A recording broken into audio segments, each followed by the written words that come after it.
He-Man works in HR. That's not a joke. That's literally the point of the film. Before he's the most powerful man in the universe.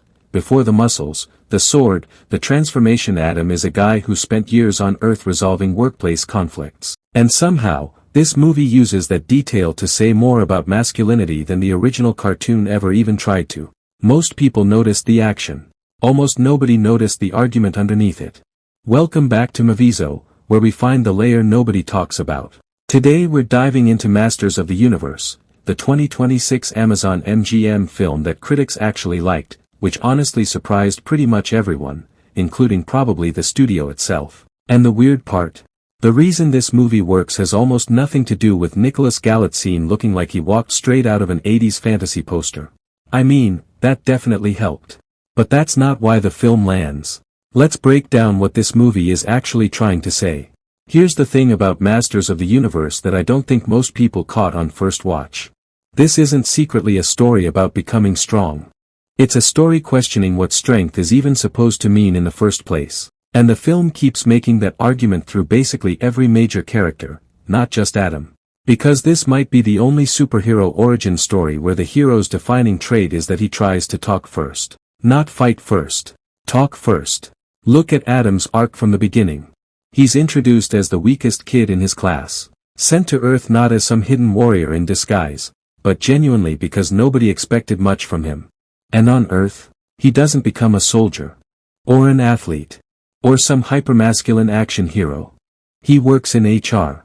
Which the movie very intentionally frames as a profession built around communication, patience, and de-escalation instead of dominance. Then he comes back to Eternia and immediately gets mocked for it.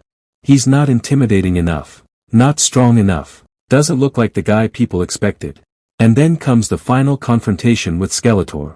And honestly, this is the moment where the movie finally clicks into place. Because before a single punch gets thrown, Adam tries to reason with him first. Not transform. Not attack. Not overpower him. He tries to talk. That's the entire point.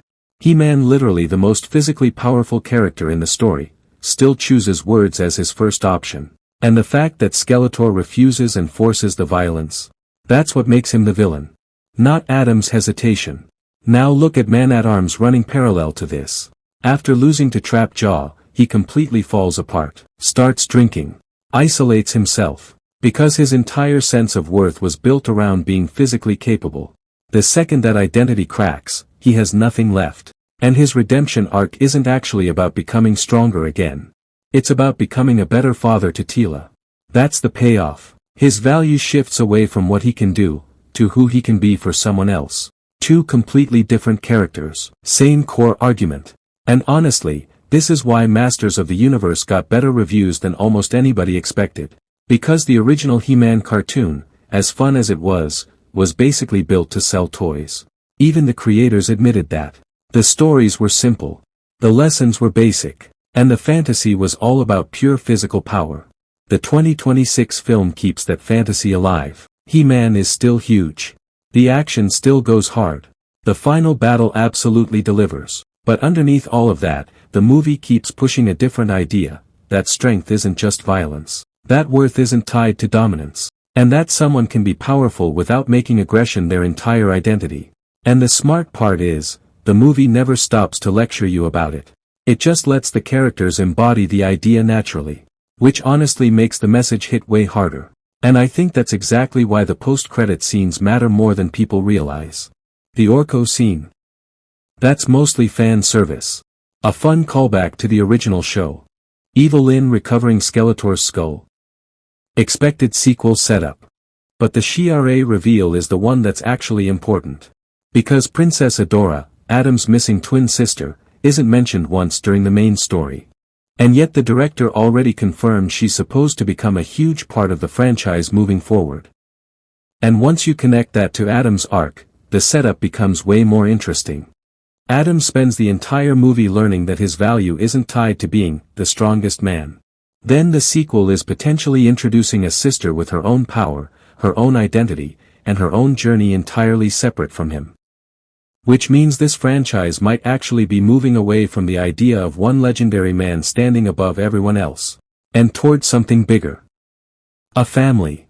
Honestly, that's a much more interesting direction for this franchise than just repeating the same Skeletor story forever. So here's the question, should the sequel bring Skeletor back as the main villain again? Or is it finally time for Hordak to take over center stage? Real answers only drop it below. Masters of the Universe * had every reason to be another forgettable nostalgia reboot. Instead, it used one of the strangest toy franchises ever created to say something genuinely interesting about strength, identity, and the kind of men stories choose to celebrate. And honestly, that's worth more than one watch. Subscribe to Movizo, we'll have the full sequel breakdown the second it gets announced. See you in the next one.